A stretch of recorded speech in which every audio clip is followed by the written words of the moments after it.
ज्ञान RB YouTube channel में आप सभी का स्वागत है। आज की इस वीडियो में हम आपको कोरोना वायरस यानी कोविड-19 से किस प्रकार से बचाव किया जा सकता है, यानी कि मास्क का प्रयोग करके, हैंड सैनिटाइजर का प्रयोग करके और सोशल डिस्टेंसिंग का पालन करके इस बीमारी से कैसे बचा जा सकता है। तो ऐसी रोचक जानकारी को प्राप्त करने के लिए हमारे चैनल को सब्सक्राइब कर लें, बेल आइकन को भी प्रेस कर लें, जिससे समय समय पर आपको वीडियो का नोटिफिकेशन प्राप्त होता रहे।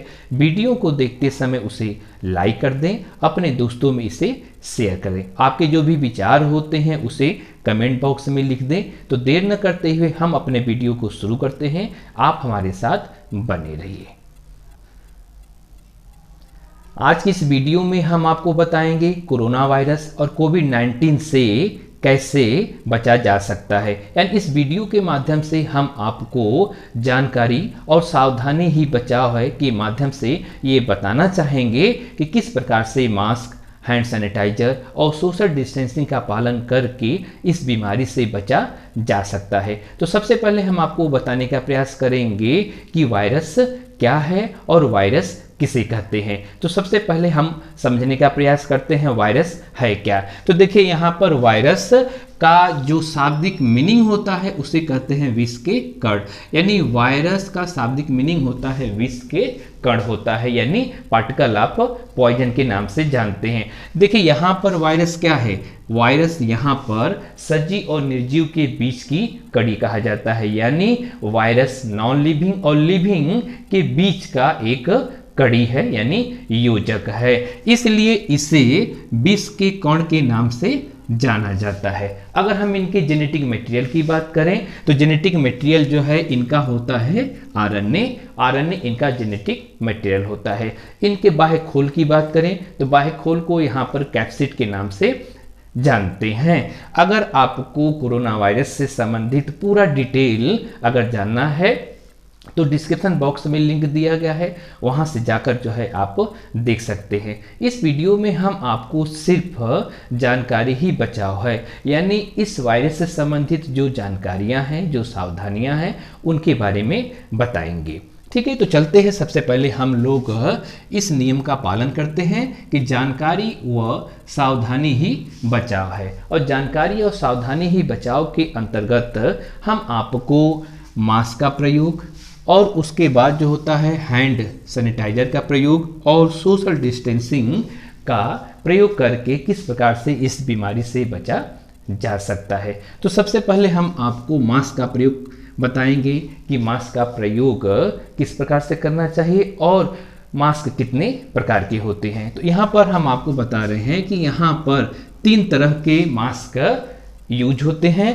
पहले मास्क जो सर्जिकल मास्क कहलाते हैं, दूसरे N95 मास्क का यूज किया जाता है और तीसरा होता है रेगुलर मास्क। यानी यहाँ पर हम जो है आपको मास्क के बारे में बता रहे हैं, जिसमें हमने बताया कि 3 प्रकार से मास्क का यूज किया जा सकता है, सर्जिकल मास्क, N95 मास्क, उसके बाद जो है रेगुलर मास्क। अब हम आपको बताएंगे कि सर्जिकल मास्क का प्रयोग कब करना चाहिए और ये कैसा दिखता है। तो आप हमारे बगल में देख रहे होंगे कि एक आपको इमेज दिख रहा है और उस इमेज में सर्जिकल मास्क दिख रहा है। और देखिए सर्जिकल मास्क का यूज जो होता है सिर्फ एक बार किया जाता है और एक बार करने के बाद उसे डिस्ट्रॉय करके डस्टबिन में उसे फेंक दिया जाता है। यानी सर्जिकल मास्क को बार बार यूज नहीं किया जाता।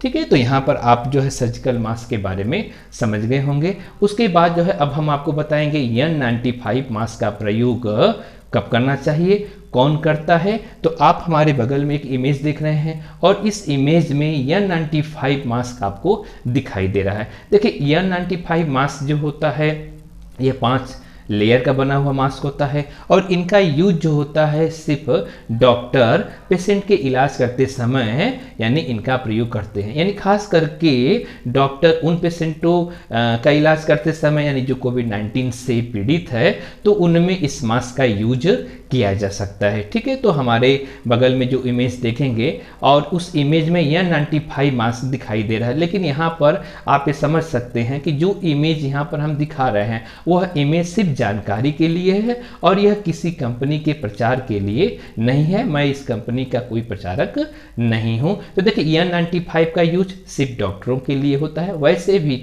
आम व्यक्ति भी इनका यूज कर सकता है।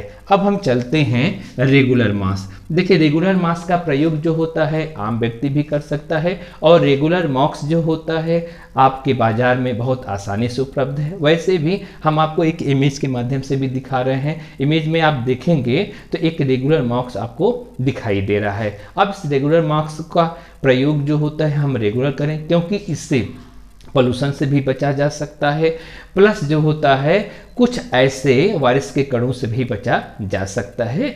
और इस रेगुलर मास्क का प्रयोग जो होता है हम लोग जो होते हैं इसे बाहर जब जाएं तब कर लें, या कोई भी व्यक्ति अगर पीड़ित है, जैसे सर्दी जुकाम से पीड़ित है, तो उस केस में भी जो है इस मास्क का यूज कर सकते हैं। तो यहाँ मैंने आपको मास्क के बारे में बताया कि सर्जिकल मास्क या N95 मास्क और रेगुलर मास्क का प्रयोग क्यों किया जाता है। देखिए रेगुलर मास्क का प्रयोग करते समय इमेज में आप देखे होंगे कि व्यक्ति जो होता है मास्क का प्रयोग जो है कैसे करता है। देखिए मास्क का प्रयोग एक तो पोल्यूशन से भी बचाया जा सकता है, दूसरा अगर हम भीड़ भाड़ इलाके में हैं, यानी जहाँ पर बाजार हॉट है वहाँ पर भीड़ आदि है, तो वहाँ पर अगर हम मास्क लगाते हैं, अगर कोई व्यक्ति छींकता है या खांसता है तो उससे जो भी ड्रॉपलेट अगर निकलते हैं तो मास्क जो है कुछ हद तक जो है उसकी सुरक्षा कर सकता है।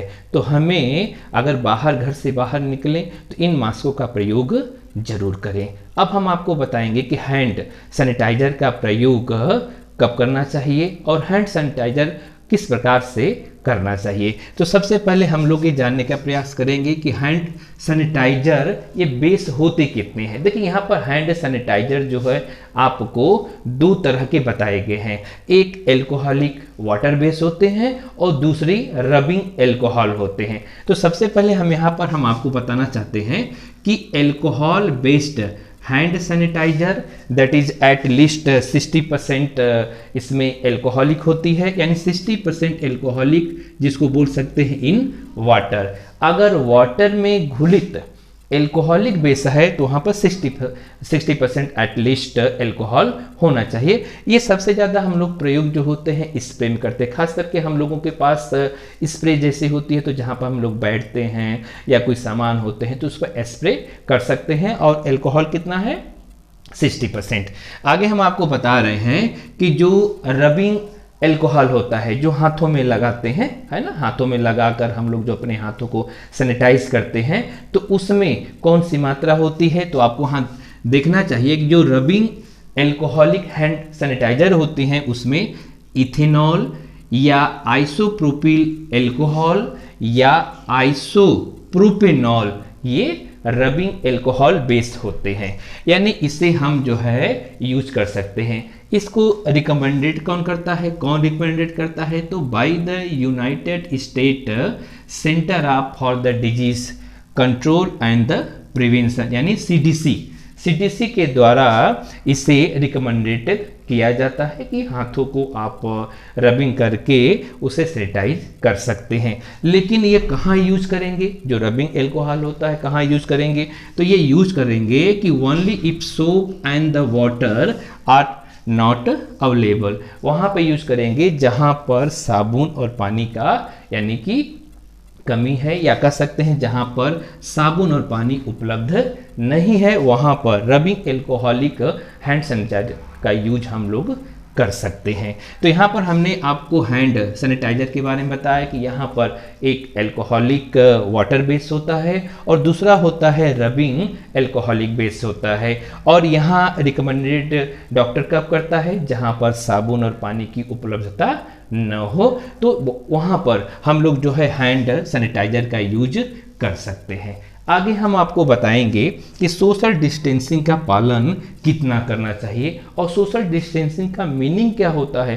देखिए सोशल डिस्टेंसिंग का मीनिंग हम लोग यहाँ से निकालेंगे फिजिकल डिस्टेंसिंग से, यानी शारीरिक दूरी से। यानी शारीरिक दूरी से सोशल डिस्टेंसिंग का मीनिंग निकालते हैं। और इस शारीरिक दूरी क्या हमको बताई गई है, 6 फीट। 6 फीट फिजिकल डिस्टेंसिंग होनी चाहिए, यानी अबाउट हम लोग के दोनों आर्म के जैसा होना है। यानी हम लोग के जो 2 आर्म्स लेंथ होती है वह इक्विवेलेंट जो होती है 6 फीट।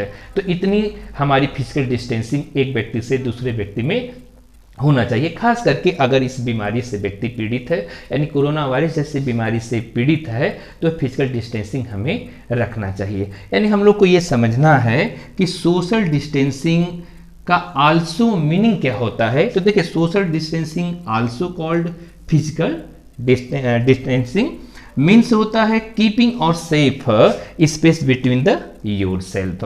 यानी फिजिकल डिस्टेंसिंग का मीनिंग हमने आपको बताया कि keeping a safe space between yourself and other people who are not from the your household. यानी सोशल डिस्टेंसिंग का आपने देखा कि इसकी मीनिंग क्या है और इसका यूज जो है हम लोग कैसे करेंगे। देखिए, इसका यूज जो होता है खास करके जो कोरोना वायरस जैसे व्यक्ति पीड़ित हैं वहाँ तो करना ही चाहिए। खास करके अगर हम भीड़ भाड़ इलाके में हैं तो कोशिश करें कि जितना सोशल डिस्टेंसिंग हो सके उतना हमें पालन जरूर करें। इसके अलावा जो है हैंड सैनिटाइजर का प्रयोग, जहाँ पर साबुन और पानी की उपलब्धता नहीं है तो वहाँ पर रबिंग एल्कोहलिक हैंड सैनिटाइजर का यूज करते हैं। उसके बाद जो है जो स्प्रे जिसको बोलते हैं एल्कोहलिक वाटर स्प्रे होता है, तो वहाँ पर हम उनका भी यूज कर सकते हैं। और मास्क का यूज तो हम तो करें ही।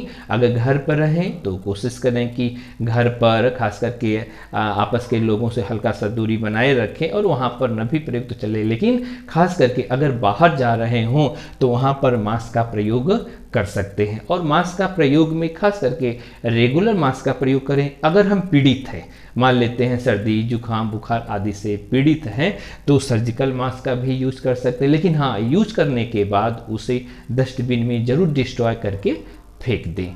तो आज की इस वीडियो में हमने आपको कोरोना वायरस से कैसे बचा जा सकता है एक जानकारी और सावधानी के माध्यम से, और हम आपको एक इमेज के माध्यम से भी बताने का कोशिश किए हैं। तो अब हम मिलेंगे आपसे अगले वीडियो में। तब तक के लिए आप सभी को धन्यवाद।